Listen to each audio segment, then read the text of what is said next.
Will this one stat define Cooper Flagg's success this season with the Dallas Mavericks? Plus, we play a little Mavericks overreaction or not. All that and more coming up next on the DLLS Mavs podcast.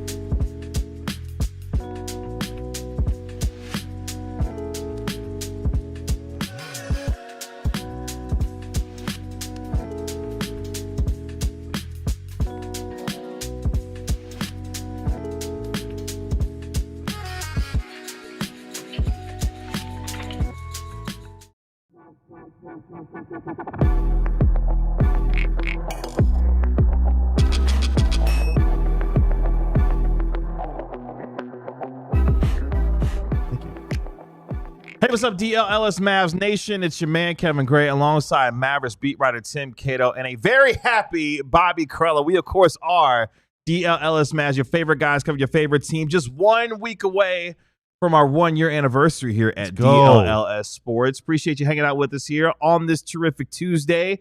What's one thing you need to know about the Mavericks' upcoming schedule? Plus, this stat will define Cooper Flagg's success this season. Tim Cato, how we feeling on this Tuesday, man? How are you? I'm doing well. I'm going to Lucia tonight, so that is you're going to a restaurant tonight. No, they get the advertisement. Wow. One of the best restaurants in Dallas. Wow, It's like going to be my 5th or 6th visit. I haven't been in a couple of years. I'm excited for that. Brag about it. I just turned. You just booked a reservation a month from now. I did. Yeah, Tim Cato told me it's the hardest place in Dallas to get a spot. I just waltzed right into the website. They got me a table for 2 in the dining room, baby. Yeah, no. At kind of a weird time of day, I'm not going to lie. It's 5:30. It's pretty early for dinner. Well, I'm going at 9 It's early tonight, dinner, so. okay. Yeah, but I got a concert that night. So you're going to win? At 9. Oh, wow. Yeah. Are you going to nap before that? I don't know.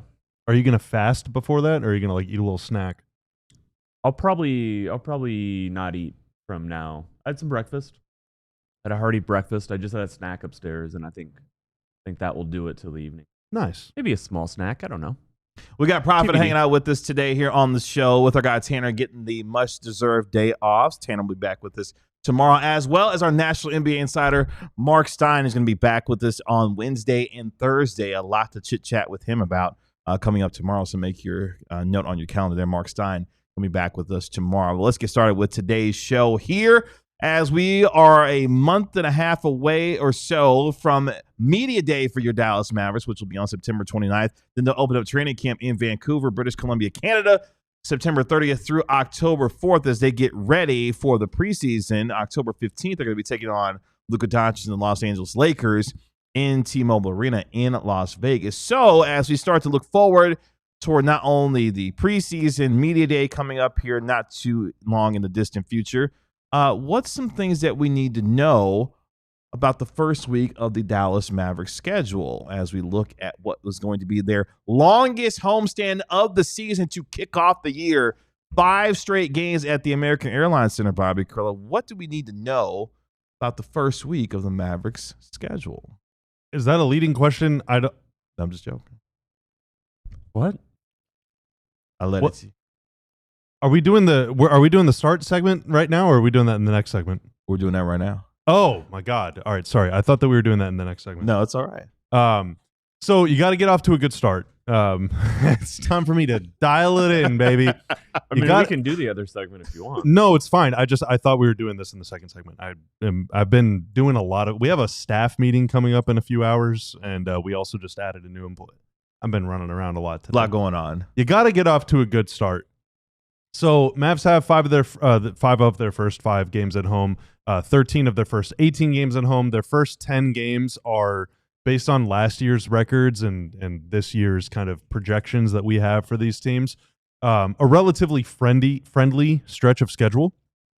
And so you want to rack up as many wins as possible. Obviously, you want to win all the time, but later in the season, especially, from early to mid-February through really the end of March, it's a lot of road games against a lot of really good teams. Their schedule around Thanksgiving and into early December is very, very difficult, also featuring a lot of road games. And so the beginning of the season is when you can make your hay. And so I decided, hey, I talk about this every freaking year why getting off to such a good start is really, really important. And so I decided to put some numbers behind it. And so I looked back at NBA history. This goes all the way back to 1946, 47. Thanks to our friends at StatHead, Basketball Reference. Based on how many games you win out of your first 10, how likely are you to make the playoffs? Okay. And so teams that have won the magic number is really 7 games. If you go 7-3 or better all time, there have been 372 plus 301, 403 instances in NBA history of teams starting the season at least 7-3. 92.3% of them have gone on to make the playoffs. Okay. And that spans many different playoff formats. So we're talking about an era whenever only 4 teams from each conference made it. I think there was a time when only 4 teams, period, made it.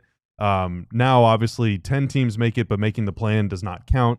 So it's really just the top 6 or the teams that survive the play-in. The most recent example of a team starting 7-3 or better that did not make the playoffs, by the way, was the Phoenix Suns, who did it last year. Nanny, nanny, boo, boo. If you win 6 out of your first 10, 72.7% of teams all time have done that. 218 out of 300. The Sacramento Kings actually started 6-4 last year, and they did not make the playoffs, thanks to the Mavs, actually. If you start 5-5, you have a 61.6% chance of making it. If you start 4-6, you only have a 44% chance of making it, and down we go. Now, there have been in recent seasons some teams that got off to horrific starts, including the Clippers in 23-24. They started 3-7. They're one of only 44 teams to ever make it. The Bucks last season started 2-8.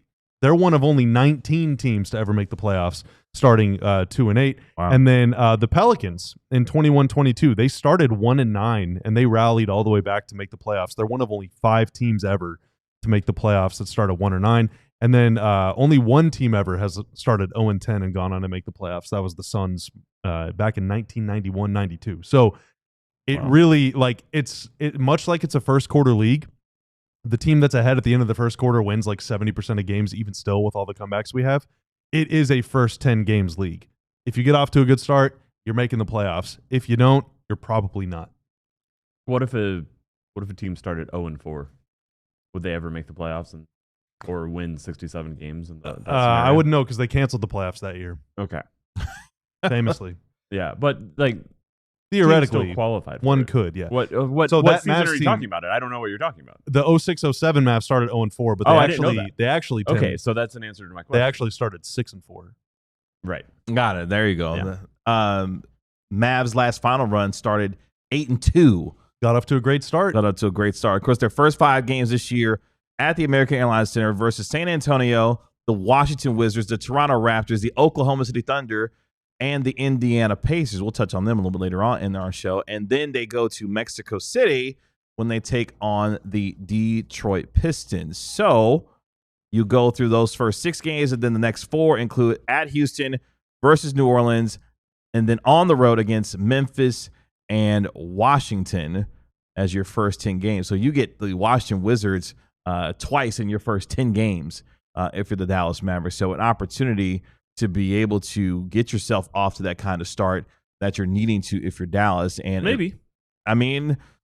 Washington, we think, will be a little bit better because they have a little bit more competency in terms of some of the guys that are on their team now. So they should be at least CJ McCollum, Chris Middleton. Yeah, they should at least be watchable this upcoming season as far as the Wizards are concerned. It is always tricky playing those awful teams, no disrespect, early in the year because they still think like they got a shot. Chance. Yeah. Yeah.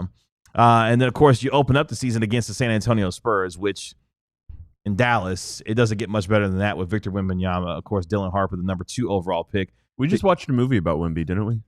We watched a movie about Wemby? Space Jam? Yeah. That was Sean Bradley. That was Sean Bradley. That's like a different guy. Totally different guy. I thought it was like the dunk at the end. I thought that was Wemby. No, that was Michael Jordan. That was literally Michael Jordan. Who is the next? Your age is showing. That's Do you know there was this guy long ago, he played for the Bulls and the Wizards. His name was Michael and Jordan? No, Michael Jordan. That's right. That's a very Michael forgettable Jeffrey name. Jordan. I'm Actually. never going to remember that guy. Who do you think the next player who gets Space Jam? Well, it's already happened. Cooper Flagg. So you're talking about a third Space Jam? No, he's going to get White Men Can't Jump. Ooh. which has already been remade as well. Which was an egregious absence from our list. I wouldn't say egregious. Like, there was so many to choose from. I wouldn't say egregious. Only 5 made the cut. Yeah. You got to go kid-friendly with a couple of them. Yeah, we had to go, like... It would have made the cut if you would have seen Space Jam before. Why? You derelict. Why didn't we put American History X on the list? That isn't a basketball movie. It's not There's a basketball scene in it. Okay. That makes it basketball. Anyway. This is the last time Elijah's ever going to produce this show. Right. He's not coming back to do this. He is on Friday, right? Exactly. So that's the last. Who's producing us on Friday? Isn't Tanner off on Friday? I like how no one knows when they're working and what schedule they have. I don't even know what we're doing on our show. Our own show today. I thought your stats were really cool, Bobby. I like them. They made sense to me. Starting well. It could be a good idea for an article. Maybe I'll write that article. Maybe you should. Well, I just gave it all away. Yeah, well, I mean, so you should be sub to become a diehard to get the transcription of this segment. Yeah, you could just write it later and preview it as new, and then next thing you know, yeah. Oh, I'll put a little more research into it. Luckily, like StatHead has literally, they give you the entire list of teams, and then you can click on them and see their season and why they started so poorly. Like a team starts 3-7 but goes on to win 54 games. Oh yeah, it's because their best player was hurt. That's right. Or whatever the case is. So there's usually explanations for it, and I think that's a really important thing too. Like, don't just context is important. Context matters for one individual thing, but over many years, like in the 7-3 or better club is 403 teams. I'm sure there's a team that started great and then their best player got hurt. But like for the most part, if the Mavs start 7-3, they're going to make the playoffs. Of the first 10 games that they had, let's do the thing that everyone hates doing, which is predicting win totals from their first portion of the schedule. Of those 10 games that we mentioned, Spurs, Wizards, Raptors, Thunder, Pacers, Pistons, Rockets, New Orleans, Memphis, and the Wizards again. What do you think that record would be after the first 10 games? I think we did this once you hopped off on the schedule show. You did the first 10 games? Yeah. I think we said optimistically they could go. Yeah, I'm trying to like 6-4, 7-3 could be. And based off of what? How does basketball reference? I love you. Why don't you have the schedule on? They only have the schedule of the games that have been played, I believe. Yeah. Well, that's throwing me off. I was trying to go find the Mavericks schedule. Sorry, guys. I'm out. So Tim and I had them pretty much out their first 5 games, that 5-game homestand. We got them going. An optimist would say 4-1. You can beat all the teams. Maybe you even beat OKC, but you're probably not starting 5-0. It's just really tough. You're like winning 5 in a row in the NBA is hard. So optimistically 4-1. Split Detroit and Houston. So that's a nice 5-2. Beat the Pelicans. That's a 6-2. Maybe you split with Memphis and Washington. Okay. Because that's a back-to-back, so that could be a nice 7-3. And then you get the Bucks and the Suns. That's going to be tough. Maybe you win both of those games. Maybe you split those. So that could be. I think 4-1 in the opening 5-game homestand is very optimistic. Yeah, as well. That is. It's super optimistic. Yeah. But if you win 4 out of every 5 games over the course of a season, that's what the 800 winning percentage. Yeah, that's like almost a. I don't know what it is. I can't do that. It's literally 4 or 5. It's like 65 win season or something. Yeah. So it's really tough to do that. So even if you're playing a bunch of cellar dwellers, I know Eastern Conference playoff teams do this all the time. You just get to play a bunch of horrible teams all the time. That's how the Bucks. What would you say? Went 2-8 last year, and and then they went on. Yeah, because they played Eastern. I did this on the show. Yeah, their next 30 games were all against the East, and I was like, on Christmas they're going to be in 3rd place, and they were. Yeah. Now the Mavs do get a bunch of bad teams right off the rip, but then. At Memphis is tough. I don't care what Memphis's record is at the end of the year. It's tough. At Washington, second night of a back-to-back is tough. The Bucks, the Mavs might finish with a better record than the Bucks this year, but it's still tough to face Giannis. Sure. So, like, all of these games are closer to coin flips than I think they are. I wouldn't start counting your chickens. But, again, it's important to start off hot because right after that, starting on November 14th, which is Game 11, it's Clippers, Blazers, Wolves, Knicks, and then it's Pelicans, Grizzlies, Heat. Okay, but then it's Lakers, Clippers, Nuggets, Heat, Thunder, Rockets. Like, oh my God. It gets the second 10 games are super tough. Within their first month of the season, which begins October 22nd, they have a 5-game homestand to start off the season with, and then a 4-game homestand, which includes the Bucks, Suns, Clippers, and Portland Trailblazers. So having multiple homestands of at least 4 games or more within the first month of the season is a pretty good way to start off your season if you're the Dallas Mavericks. Hopefully they can take advantage of that given how the schedule But you know what that means? What's that? That means there's a lot of road stands. There's a lot of there will be a lot of road games as the end of the season nears. Hopefully Kyrie's back for those. Yes. Because winning on the road in this league is super duper duper tough. It's going to be very tough for sure. Let's take our first break here on the DLLS Mavs podcast. When we come back, the one stat that could define Cooper Flagg's success this upcoming season. Who's got these reads, by the way? All that more coming up next on the DLLS Mavs show. You've got Monarch. I'm good. But first, I want to put some money in your pocket when it comes to Prize Picks. This episode, of course, is brought to you by Prize Picks. Preseason football is underway, and college football is just starting. In fact, this coming Saturday, we've got college football on tap. That means no more Saturdays without college football, but you can already make your season-long more or less picks for the 2025 season on Prize Picks to enter your picks before Week 1 kicks off of the NFL season, which, of course, features your Dallas Cowboys taking on the Philadelphia Eagles. Prize Picks, of course, is simple to play. Just pick more or less on 2 to 6 player stat projections. If you get your picks right, you could cash in and win up to 2,000 times your money. Download the Prize Picks app today and use code DLLS to get $50 in lineups after you play your first $5 lineup. That's code DLLS to get $50 in lineups after you play your first $5 lineup. Prize Picks. You're already stacking cash on there. Run your game. I am. Shout out to the WNBA. We love the W. Love the W. You do a lot of running around in your life. As you could tell by me not knowing anything that's going on right now. I'm a little spaced out today. I got 35 different things going on, but one thing that I'm not stressed about is where my money is and what's happening to my money, because Monarch Money is my personal financial command center. I can log on to one page, one dashboard, and see everything that's happening. How are my savings accounts doing? How are all of my investments doing? What's going on with my checking? Do I have any recurring payments that I forgot about that are coming up? Can I set some goals for myself? Hey, I want to save up to go on a big trip. I want to go backpacking across Europe next summer. I got to save a few grand for that. Well, Monarch Money can help me set goals to say, all right, maybe cut back on eating out so much, or maybe stop spending so much money on Pokemon Go, you dummy. That is a great way to relieve stress in my life. So get control of your overall finances with Monarch Money. Use code DLLS at monarchmoney.com in your browser for half off your first year. monarchmoney.com, code DLLS. Could this one stat define Cooper Flagg's success this season? Plus, coming up in our next segment, we'll play a little Mavericks overreaction or not when it comes to a few statements I got from my guys as it pertains to this upcoming season. Of course, there's a lot of anticipation for Cooper Flagg, the #1 overall pick out of Duke University, and what he can do to help this team. But can he help swing the fortunes of the Dallas Mavericks as they look to get back to the postseason? This comes from the worldwide leader as far as some of this content we've got here in terms of one stat that could define every team's success this upcoming season. Of course, as a Mavericks show, we're going to focus in on the Dallas Mavericks. And the number, gentlemen, is 5. Josh Howard. Yes. Jason Players Kidd. on the court. No. Points scored if you hit a 3 and get fouled and miss the free throw and put the All right. miss. Yeah, you're running out of ideas.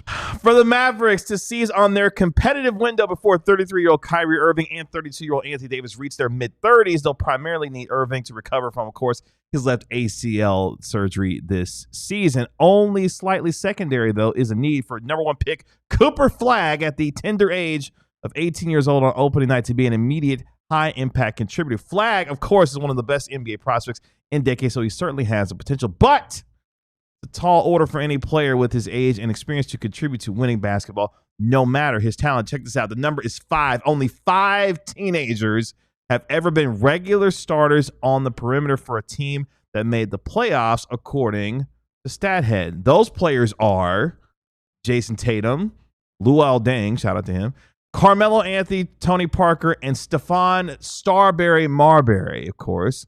Only Tatum has done so in the past 2 decades. So, gentlemen, can Cooper Flagg become the 6th teenager to help his team make the playoffs as a primary perimeter player? Yes. This is the part where you expound on that. We've talked about how, this is not a typical number one situation for a player like Cooper to come into. And, it is kind of the perfect scenario where, he is going to get these opportunities to help a team win, and he's needed. Everything that he's doing on the court is, helping, necessary for Dallas to be a team that's trying to get to, the postseason. But yeah, I mean, I don't think there's any doubt that this can be a team, especially because we're looking at with the play-in tournament. This is absolutely a team that easily can be top 10 in the Western Conference. And if you're top 10, that's a path to get in. Yeah, absolutely. I mean, I think more so than any past number one pick that has gone to, a very unique circumstance, or I guess rookie. Like all the best rookies who popped off right away. So many of them are just not on consistently good teams. This is a very unique situation that is going to, certainly can't allow for that. Yeah, so going back to Tatum's, he's the most recent example. His rookie season, he played with Kyrie Irving. How about that? That's pretty cool. Mm-hmm. Al Horford, another veteran. Jaylen Brown, who by then was in his second NBA season. Kyrie wasn't healthy for the playoffs, though. Correct, but he was for the first 60 games. Yes. Which is how they got to the playoffs. They probably, maybe they would have still had he not played at all that year, but I guess we're about to find out. Cooper's the next Jason Tatum in this example. But Marcus Smart, Marcus Morris, Rozier, there were a lot of vets on that team, so I agree, Tim. Like, that is kind of what sets Flagg apart from, many of the other perimeter teams that have come out over the last few years. But I think like a general rule of thumb, maybe less so with wings, but certainly the case with guards or more ball-dominant players, it's really, really hard to win with those guys as rookies or even while they're young for two reasons. One, their decision-making just is not at an elite level, and in the NBA, especially with the ball in your hands, you got to make several decisions per possession, and if the ball's in your hands for 80 possessions, you're making hundreds and hundreds of decisions every single night, and you have to make many of those perfectly, otherwise it's going to end up really bad, and you're going to have a bad time, probably get benched. But secondly, the Wings are kind of going through it right now, Kevin. Mm-hmm. You get Paige Becker. Paige Becker is an unbelievable guard. Like, she is on top of the world, right? She's maybe even first team All-WNBA. She's got a chance. Like, she's got a chance. Paige Beckers is incredible. But the Wings got the number one pick for a reason. They're not very good. And low-key on the route to another number one pick at this rate. One can hope. So there's not a great support system in place for Paige. There's not a great structure on that team. They don't have elite players at 3 or 4 positions the way that the 2017-18 Celtics did when they had a bunch of great players all over the floor, the way that the Spurs did whenever Tony Parker was a rookie. The Mavs do have a lot of really good players on this team. Now, Kyrie's not going to play a lot, which I think increases the demand for Cooper to be better than Jason Tatum was as a rookie whenever he averaged 14 a game and, was kind of playing off ball a lot. He played 30 minutes and all that stuff. Like, Cooper's going to probably have to play more minutes, and he's probably going to have to score more than that because without Kyrie, they don't have someone that can carry that load. So, I think that this case is is definitely different than most teen high picks. Sure. But it's also going to be more difficult than it was for the 5 that came before him because while the Mavs do have a really good roster, they're missing like the grease that gears all the spins, all the gears. I found another player. The oil. Well, like how many like just be a starter and win a playoff series? What about Facundo Campazzo in the 2021 playoffs? He was a rookie. He was starting for Denver. Well, he's got to be a teen. Got to be a teen. Yeah, these are 29. teens. Oh. Yeah. It's not quite a teen. That doesn't count. Yeah. He was 19-10. It was interesting because with Carmelo's situation, the Denver Nuggets had won, I believe, 17 games the previous year, and then Carmelo comes in his rookie year. They win 43 games and wind up going to the postseason. 43 will not cut it this year. No, 43 will definitely not cut it in the Western Conference this year. And, we've had the conversation before about how this may be one of the most unique situations that a rookie has ever stepped into as far as going to a team that has a chance to win right now. Tim Duncan, obviously drafted to the San Antonio Spurs way back when the Spurs had dealt with the injury to David Robinson. Next thing you know, the number one pick, Tim Duncan, comes in, and we know what happens when winning 5 titles over the next decade or so. So for Cooper Flagg, he has a chance to not only contribute, but also learn pretty quickly while helping a team achieve some potential high-level success. And while folks outside of maybe this room and other rooms may consider them a title contender, I don't necessarily feel that way about them, but at the same time, this team has a chance, as Tim mentioned a little bit earlier, to at least get to the tournament. And what does that look like once you get there? Because all you need is a shot. And if this team can find themselves 500 or better by the time Kyrie Irving comes back, Cooper Flagg is going to be a big part of that and a big reason why they are, notwithstanding health, obviously, of course, when it comes to this team. But for Cooper Flagg, best American prospect since Zion, LeBron James, if he is as good as we think he's going to be with this team, if they stay healthy, he's going to have a chance to contribute big time on both ends of the floor if he is able to do what he is capable of. Yeah, sometimes stats get broken because, or stats are rare because they're very hard to do, and it takes very special people to do them. Sometimes stats get broken because the way the NBA is played is now more conducive for players to get, say, triple doubles. This is just a stat where the circumstances that come up for it to happen are very rare. Cooper, is also pretty rare. He is, one of the better prospects, one of the best prospects, going number one overall that we've seen, certainly coming out of college. And, he is coming to a situation, and, the Mavericks winning 1.8 odds to get the number one overall pick, to be able to draft him. That is a very rare thing. So there's a lot of rare things happening for this to be allowed. But yeah, when you look at this list, it is very much baked in. It is something that comes out of, just the right circumstances aligning all at once.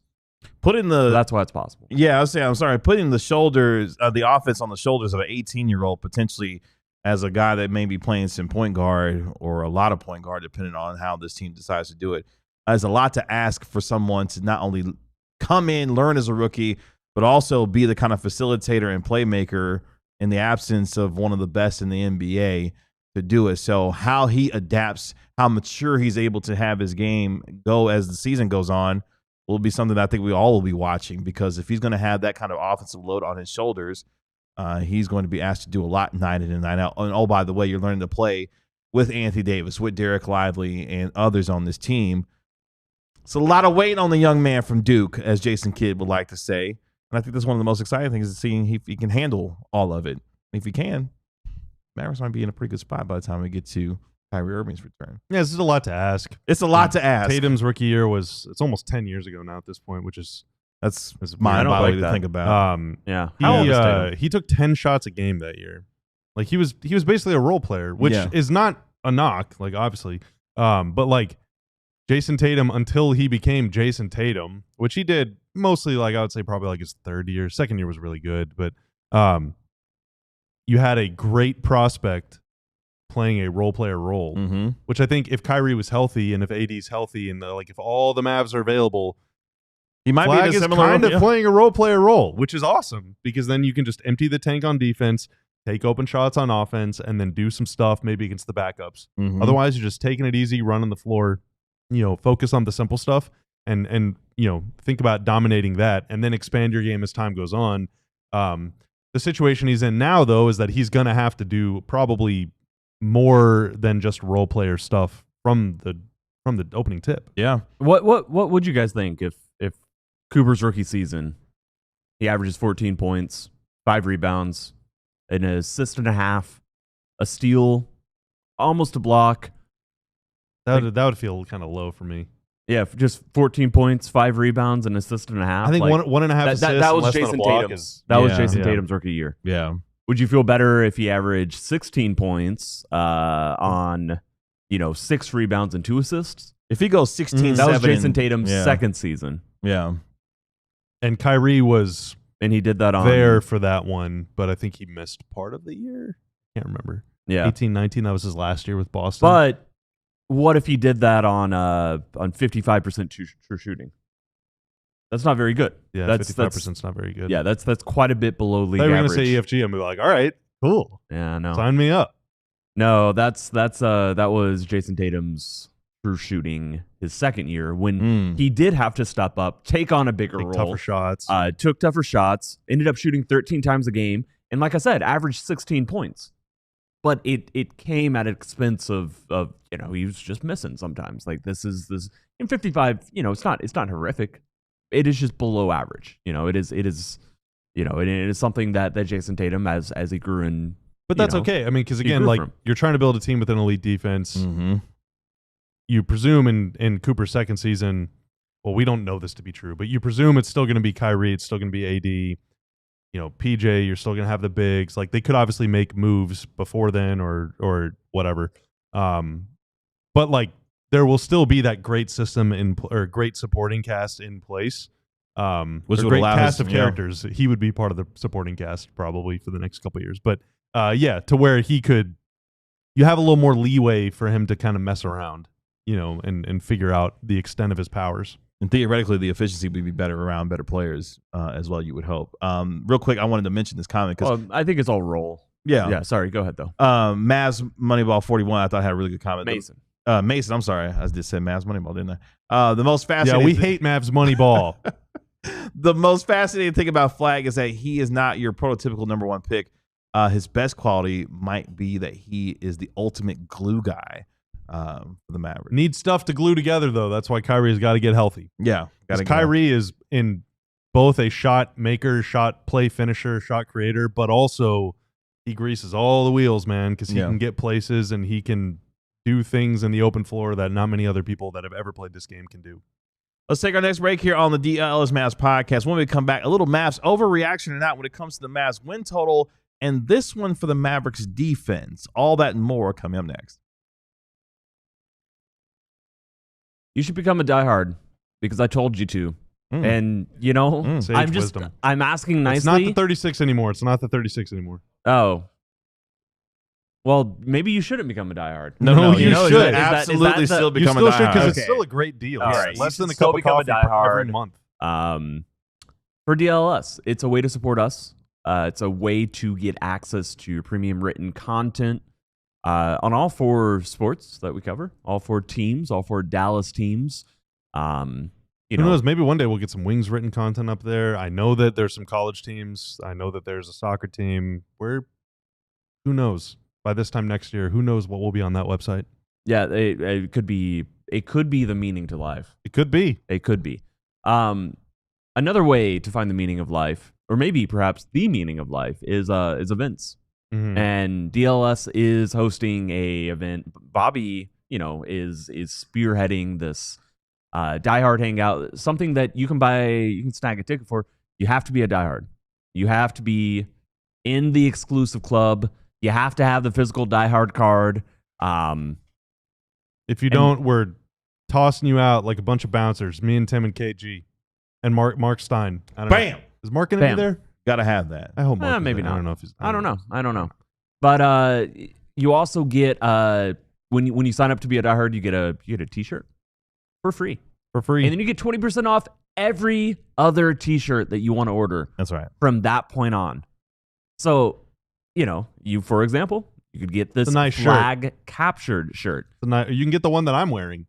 You could get the one. You can't get either of those. These are not diehard shirts. You got to describe that for the listener. It's the DLLS flag logo. That's right. It does not come with the sparkling water or the water bottle, but Stars colorway, though. Good looking shirt. Yeah, alldls.com/diehard. We hope to see you there. Alldls.com and come diehard. Remember, join the over 29,400 subscribers as we are less than 600 away, boys and girls, from reaching the 30K mark here at DLLS Sports. Let's play a little Mavs overreaction now. You can play along at home as well if you're listening. You can retroactively play if you want to. I've got 3 statements for my guys when it comes to this upcoming season, and they're going to say if it's an overreaction or not when it comes to these statements regarding the Mavs. We'll start. We've been talking about the Mavericks schedule throughout the course of the last week or so and what it could look like for them with a season-long 5-game homestand to start the season. And shout out to our friends at Westgate Superbook in Las Vegas. Shout out to Jeff Sherman, the VP of Risk Management there. The Mavs over-under win total from Vegas with Westgate is at 40.5 games. So, overreaction or not, gentlemen, the Mavs over-under win total of 40.5 games is too low. Overreaction or not, the Mavs over-under win total of 40.5 games is too low. It's not an overreaction. That seems perfectly fair to me. Yeah, I think that's not. Well, first off, it's not an overreaction because Vegas is always going to set the line to exactly where they win, no matter what. Yeah. So it's not that Vegas hates your team. It's that people are placing bets, and like if I come in and this is how lines work, which I actually don't think a lot of people know this, but Jeff explained this in part while he was on with us, but. If I go in and it's 40.5 and I lay $3 million on the Mavs to go over 40.5, they are going to move the line after that because they want to make sure that whenever I add $3 million to this pot, that this pot stays as large as this pot so that no matter what, they win.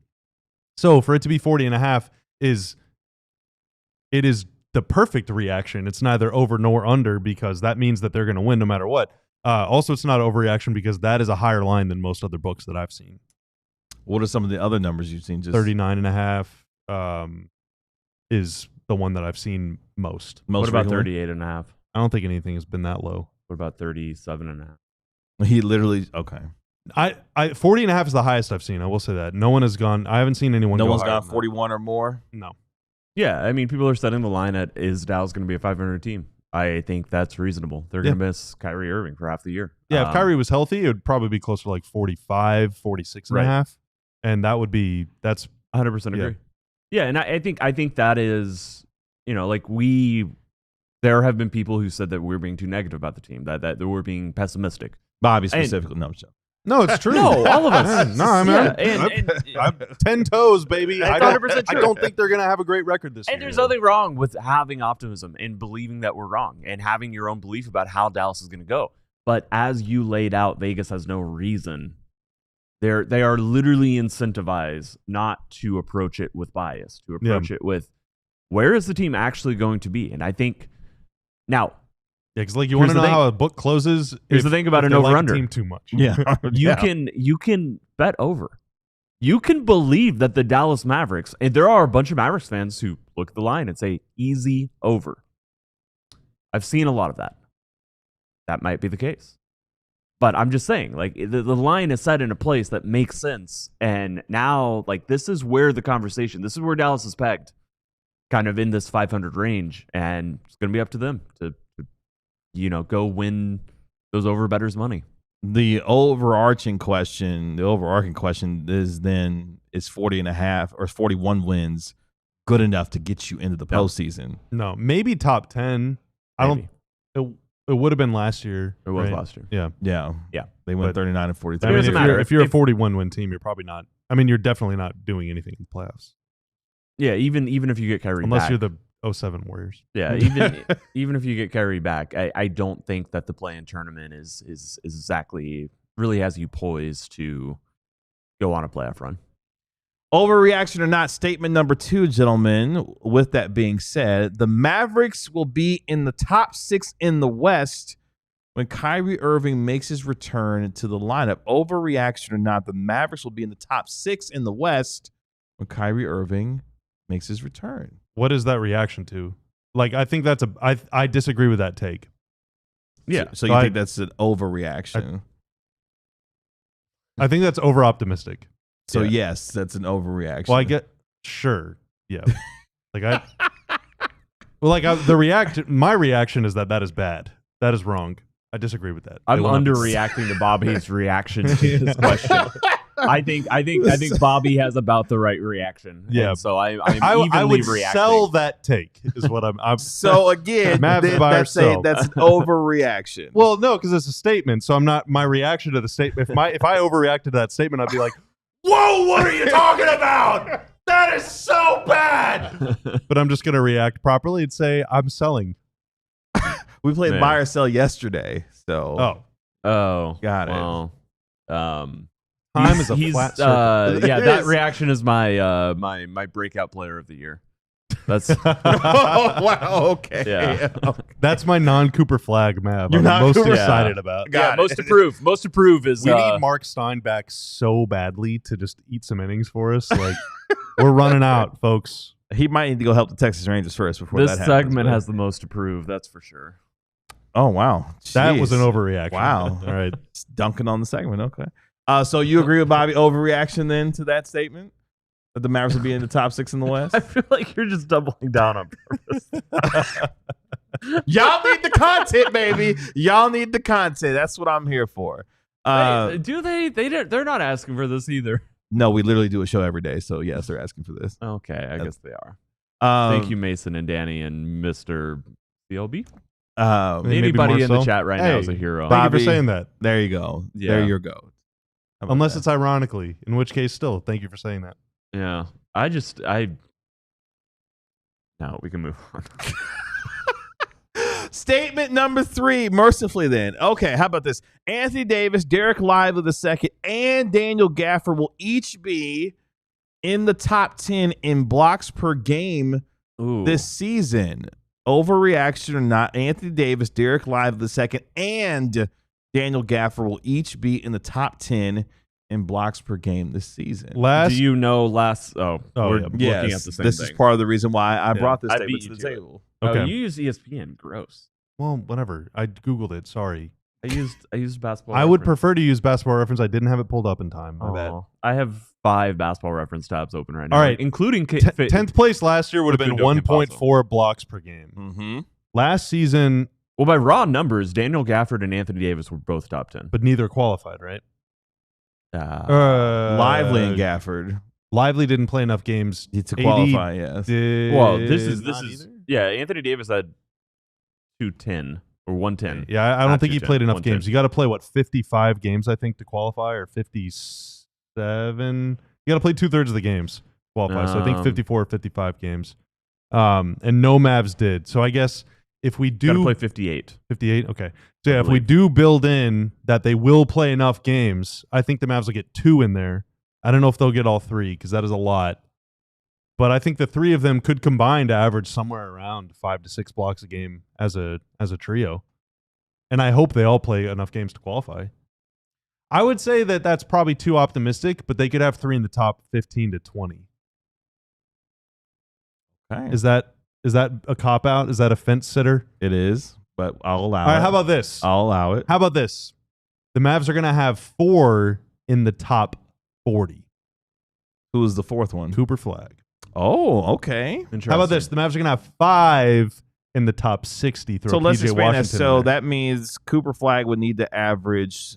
So Tobias Harris was 40th, and he averaged 0.8 blocks per game. So Yeah. Cooper Flagg is definitely going to average, I think, more than last season, 27 qualified players averaged at least 1 block per game. Mm-hmm. Again, you got to play 58, you said, 58. games in order to do that. That's tough. It's tough to play 58, especially if you're a big old boy, big old man that Is that struggled true? with injuries. I like how your face was just like, now wait a minute. I just started thinking Yes. about we're going to see Dwight Powell start. Who's going to start more games this year? Dwight or Lively? Lively. I hope so. If Dwight sure Powell of that? starts more games than Derek Lively, we're in a world of hurt. Well, what if Gafford's the starting center? No, he makes a good point. You really do have to consider that. What? Do you think who averages more blocks a game, Dwight or Klay Thompson? No. Overreaction. By the way, Cooper Flagg averaged 1.4 blocks per game last Oh, season wow. at Duke. That would have put him 12th in the league. Yeah, but it's also college. So I'm just saying. you're going to get more blockable shots in college. But They yes. got the green light in Dallas to bite on pump fakes. They're going to get a lot of blocks. Yeah. This is random. So you know who was 12th in the league in blocks this year? Jason Tatum. No. Oh. Facundo Kelly Olynyk. Campazzo. How about Peyton Watson from Denver? Oh, he's amazing Ooh, shot P. blocker. Watt? It is his best NBA quality. Nuggets fans don't like him, but Adam Mars does. Adam Mars loves him and some that, Peyton that Watson. dude is But a ball knower. Any Nuggets fan will tell you that Peyton Watson is one of the best shot blockers in the NBA. I would take Peyton Watson on the Mavs in a heartbeat. Your top Same. 10.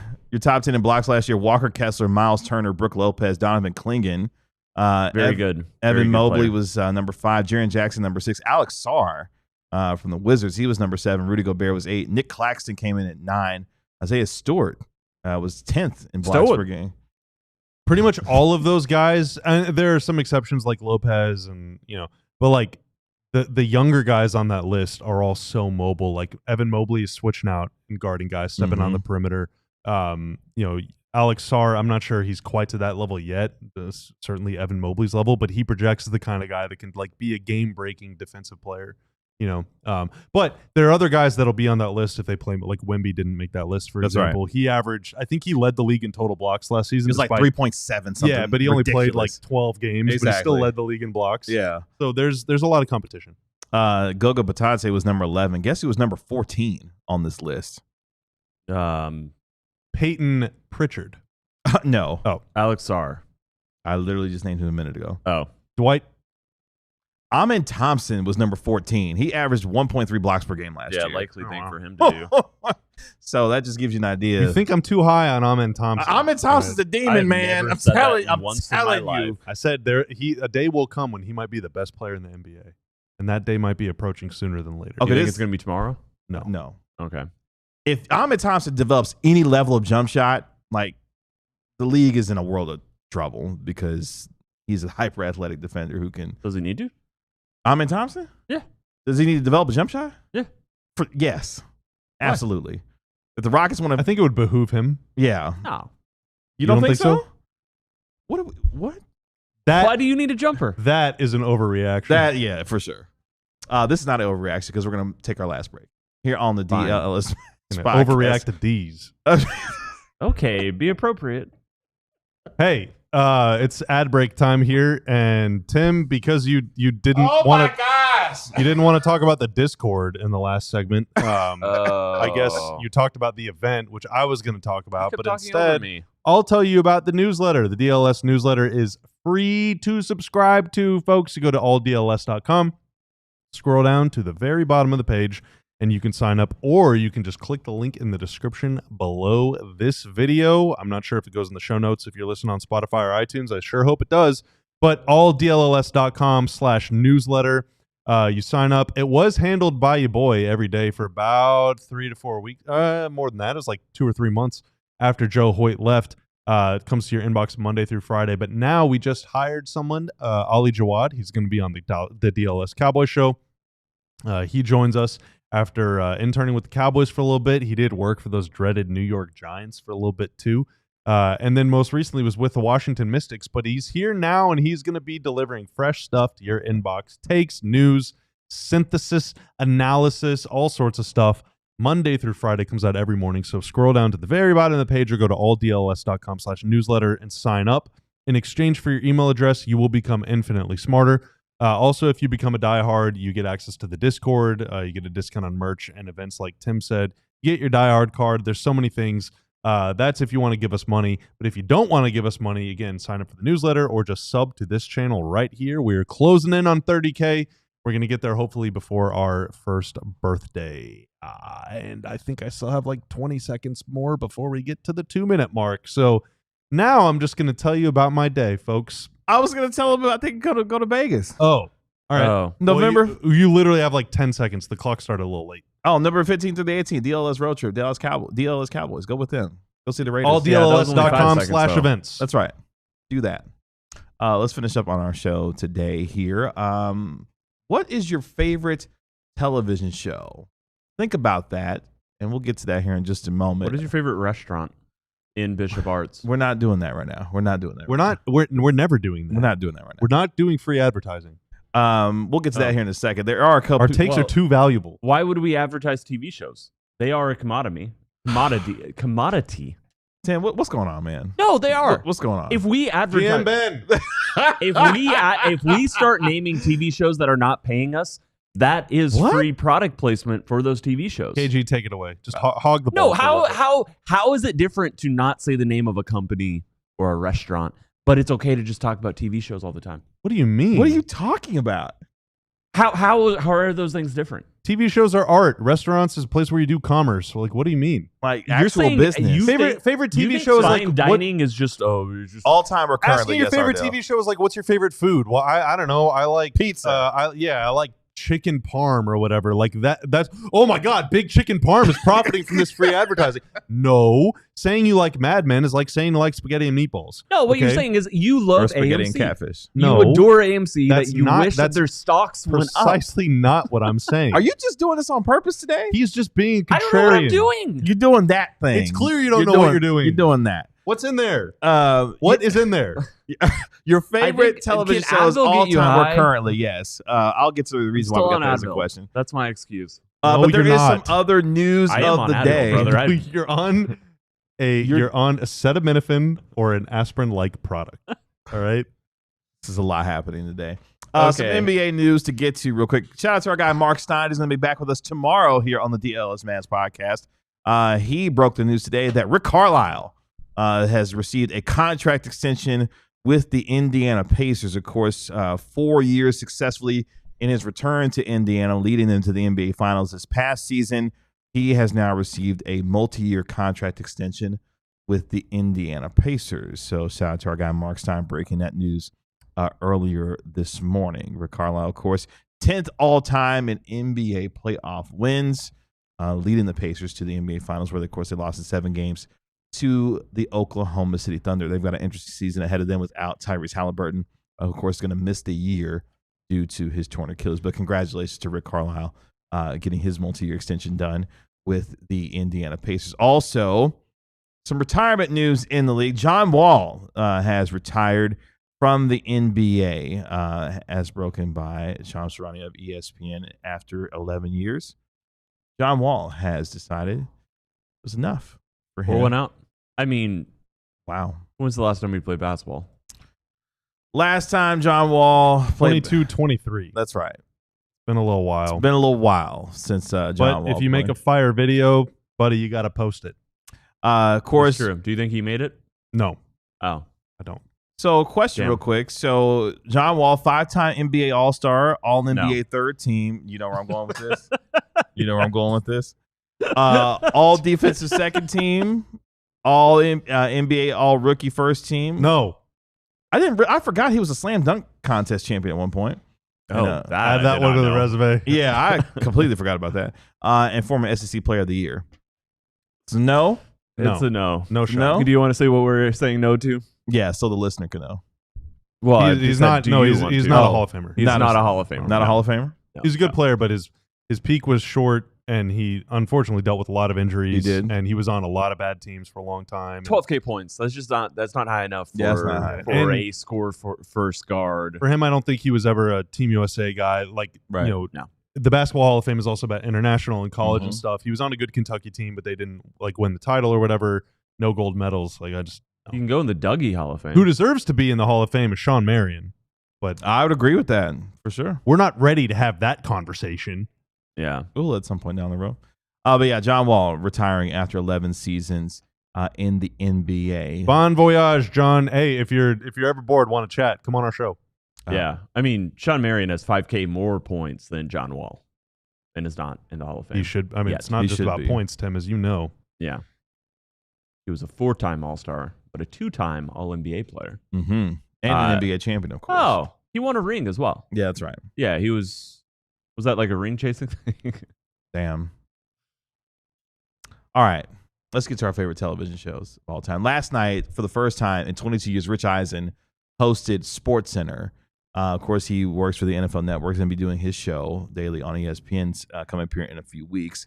But for the first time in over 2 decades, he hosted SportsCenter last night. And it was a really good nostalgia moment for us sports nerds who loved and grew up on SportsCenter. They had the old intro theme as well. Oh, that sax was ripping. Oh, man, it brought me damn near to tears. It was great. It was absolutely great. Rich Eisen absolutely crushed it last night when it came to SportsCenter. So it got me thinking, I was just going to say, are you guys going to get mad at me if Rich Eisen hosting SportsCenter does nothing for me? I know it doesn't. I was No. Okay. There was a couple folks. Thanks who for stepping on what was otherwise a nice moment of Kevin reflecting and reminiscing on his life. been a lot of To that say today. how It's nostalgic it was for him, and then you to be like, actually, I think the Beatles are overrated. No, Yeah. I'm too young for it, I think. I missed that era. I was texting with a friend last night I who would was- like yes. to hear why it's so important. Yeah, no, it's saying. So a friend of mine I was texting with last night, he was the same way. He did not grow up Okay. as a SportsCenter kid like I did. So I'm 38. I'll be 39 later on this year. So before Twitter, before all this other stuff, the only way that you could get the highlights of the NBA, the NFL, Major League Baseball, you could only get that through SportsCenter. It was an hour long, came on at 10 o'clock every night. and you would get the best highlights of all the sports throughout the day, and it would be done in a fun and an entertaining and cool way. Like, one of my inspirations for being in this business today is because of the late Stuart Scott, and watching him and Rich Eisen and Scott Van Pelt, the late John Saunders, Robin Roberts, all of them do SportsCenter. It was a cool, fun way as a sports nerd to be like, oh, I can find out what my Cowboys did today. I can find out what, whomever your favorite sports team was.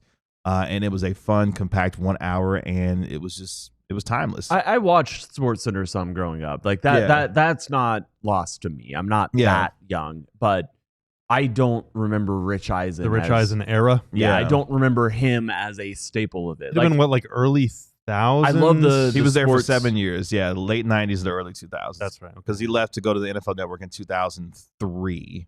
Yeah, by the time I would have been like surfing channels looking for ESPN to watch it on my own, that was probably late. I feel like of like the Stan Verrett, Neil Everett.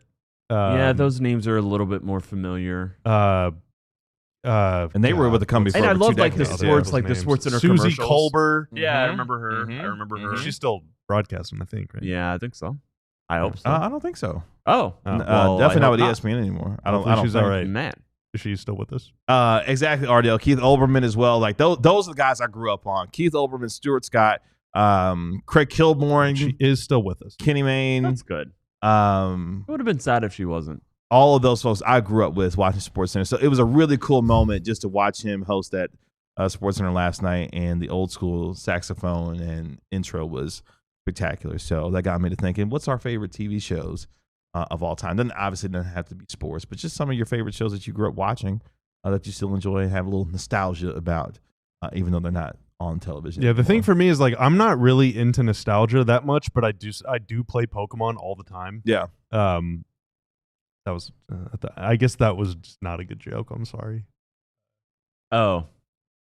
Yeah, it was pretty good. Pokemon is just a vehicle. You didn't. I'm too busy playing Pokemon to worry about nostalgia. Yeah. I'll workshop it. I'll come back tomorrow with a better one. Yeah. But yeah, no, we'll all be better tomorrow. I don't watch a lot of TV shows. I've never been a big TV show watcher, but growing up, my dad was a huge Seinfeld fan and a huge Everybody Loves Raymond fan, and so kind of like the order of operations in our house was, once I was like in middle school, I wasn't watching as much like Nickelodeon or Disney TV, Disney Kids, whatever, like Lizzie McGuire, Proud Family, Even Stevens, whatever that run was. Anyway, Wizards of Waverly Place. I don't remember that show actually. We stand Christy Carlson Romano around here. Hannah Montana. I saw Hannah Montana. Yeah, that was a big one for me. So like. Everybody loves. I started shifting to, or I guess like that's whenever my dad, I guess, was cool with me watching more adult stuff, which he considered to be. So there was a channel, I think it was like maybe TBS was like Seinfeld. It was like Friends, Seinfeld, Everybody Loves Raymond. I think that was the lineup. Yeah. So we would watch SportsCenter. SportsCenter, like around the horn and PTI, would feed into SportsCenter, and then during SportsCenter is when my dad would always make dinner for me and my sister. And then we'd watch the SportsCenter, and then my sister would run off and go do her own thing or whatever. She was like, sports are dumb. And then, no, just kidding. My sister's a huge Mavs fan. But, and then we would watch those shows in order, whichever. So, like, if I think of nostalgia, I think of SportsCenter a little bit feeding into, like, Everybody Loves Raymond and Seinfeld. Which I still think Seinfeld's pretty funny. Raymond still has some funny moments. Friends, but like those are like nostalgia shows because they remind me of being like 12 years old, and then that would feed directly into Mavs pregame and then the Mavs game and all that stuff. Yeah, the TV show where they get stranded on the weird island, the haunted island, the spooky island. Survivor? No. Oh, the drama. I'm not going to say Survivor. The name. I'm not going to say the name. I'm just going to describe it. They go to an Lost. Okay. Okay. Sorry for the free plug. But yeah, Lost is my version of the show that's like very like I used to watch it like I would like kind of like I think the first season my dad wasn't quite sure I was old enough to watch it, but like I would find a way sometimes anyway and watch it like in the hallway and and then he finally just relented and was like, all right, you're old enough. You can watch Lost. Okay. The Wonder Years for me. Ooh, the Wonder Years, the original Wonder Years show is one of the best shows ever on television. I was a Nick at Night kid as well, so Happy Days. Oh yeah, that was a huge player. I was a Nick at Night kid as well growing up. We were big it was Nick at Night and then like ABC Family. It was like Happy Days, the Brady Bunch, Brady Bunch, into like the Sunny, all the variety hour shows, like the Sonny and Cher show, the Flip Wilson show. We watch a lot of Whose Line Is It Anyway? I Dream of Jeannie, Bewitched, just like all that stuff. All in the Family, the Jeffersons, like all of those. Jeffersons, constantly on the house. And I was a TGIF kid as well. So Family Matters, Step by Step, Full House. Missed all of those shows. For sure. Yeah, but the Wonder Years is my all-time favorite. Wonder Years was like, I think whenever it was still running a lot, I was a little too young to totally get it. But anytime I see a clip from that show, I'm like, dude, that show looks pretty based. Would you stand up and walk out on me? Shout out to Ardell. We love Winnie Cooper. That'll do it for us here on the DLLS Mavs show. Shout out to Prophet for hanging out with us today here on our show. Thank you for making us look and sound good, sir. Mark Stein going to be back with us tomorrow here on our show. We'll be back at 12 p.m. on DLLS Sports. That's our Mavericks analyst, Bobby Curl. That's our Mavericks beat writer, Tim Cato. I'm your host, Kevin Gray. We are DLLS Mavs. We'll talk to you tomorrow at 12 p.m. Y'all be good. Peace. We all silly like the mayor.